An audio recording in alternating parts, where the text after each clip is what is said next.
तुम चाहो तो हमारे साथ चल सकते हो।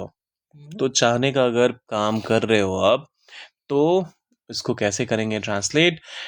वेल, बेहद आसान है। एडवांस इंग्लिश स्ट्रक्चर नंबर 363 में करते हैं cover H for Hindi 1 to 1 पर। चैनल पर नए हैं तो सब्सक्राइब करने के साथ शुरू कीजिएगा। देखिए, अगर तुम चाहो तो, हम्म, इफ यू फील लाइक, अब यहां पर यू के बदले आप सब्जेक्ट डाल दीजिए। हम्म, और बाकी, अगर आपने ऑब्वियसली सिंगुलर सब्जेक्ट लिया तो फिर वर्ब आपका प्रेजेंट में जब रहेगा तो उसके हिसाब से आप सिंगुलर या प्लूरल का इस्तेमाल करेंगे। हम्म, बाकी लाइक तो फिक्स ही रहेगा। ठीक है। फिर आता है वर्ब का आईएनजी ING फॉर्म। ठीक है। ठीक है।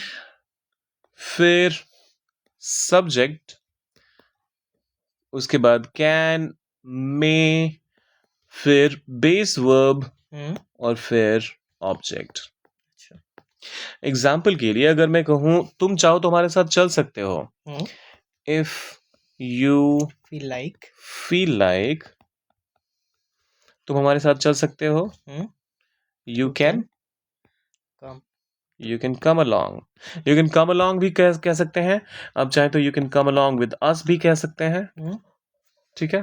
ठीक है। So if you want you can come with us, you can come along with us, hmm, you can come along, सब सही है। Okay.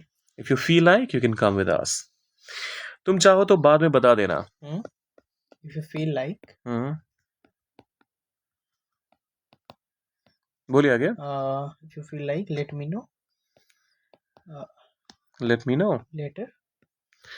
let me load, let No, me know later. sorry। So if you feel like, let me know later. ठीक है। तुम चाहो तो इसे छोड़ सकते हो। हम्म, अच्छा, यहाँ पर एक चीज जो मुझे पिन कर रही है, हम्म, यहाँ लेटर का इस्तेमाल हमने सिर्फ बाद में को देखकर किया ना। हाँ। देखिए, हम्म, जब आप लेट मी नो कहते हैं तो इसका मतलब हो जाता है मुझे बताना। मुझे बताना। हाँ, कब? जब तुम्हारी इच्छा हो। अरे, सॉरी। डिपेंड करेगा। हाँ। मान लीजिए जब तुम्हारे पास ये खबर आए तो मुझे भी बताना। हम्म, तो फ्यूचर पहले से ही है, हम्म, तो लेटर यहां पर अलग से डालने की जरूरत है नहीं। आज सच ठीक है। मेरे हिसाब से रिडंडेंट है ये, इसका इस्तेमाल नहीं करना चाहिए हमें। Okay. So if you feel like let me know, बस इतना ही काफी है। हम्म, तुम चाहो तो इसे छोड़ सकते हो। if you feel like हम्म, छोड़ सकते हो। you can।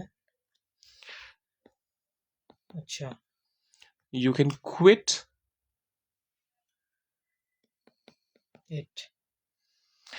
अच्छा, हम्म, एक तो ये हो गया। हम्म, यू कैन लीव इट भी कह सकते हैं। हाँ वही तो सोचो, आसान याद नहीं यार। यू कैन स्किप इट भी कह सकते हैं। ओके। मान लीजिए हम्म, आपके लिस्ट में 5 आइटम्स हैं, हम्म, उसमें से अगर आपको कहा जा रहा है if you feel like you can skip the fourth one,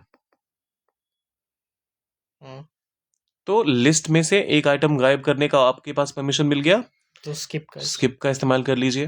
हम्म, अगर आपके पास ये मौका मिल जाता है कि कोई भी एक काम छोड़ देना, छोड़ देना। If you feel like you can leave it and somebody else would do it, hmm, तो वहां पर लीव ज्यादा अप्रोप्रिएट होगा। अगर कोई भी चीज छोड़ने की मतलब त्याग देने की बात हो रही है, हम्म, यहाँ पर स्मोकिंग हो सकता है, कोई हैबिट। कोई भी हैबिट हो सकती है, यहाँ पर किसी जॉब की बात हो सकती है, हम्म, तो इन सारे केसेस में क्विट सबसे अप्रोप्रिएट रहेगा। सो if you feel like you can quit, leave और स्किप इट। ठीक है। तुम चाहो तो आराम कर लो। सोचिए इसे क्या कहेंगे इंग्लिश में, डालिए कमेंट सेक्शन में। जाने से पहले सब्सक्राइब, लाइक और शेयर कर दीजिएगा। मिलते हैं जल्दी।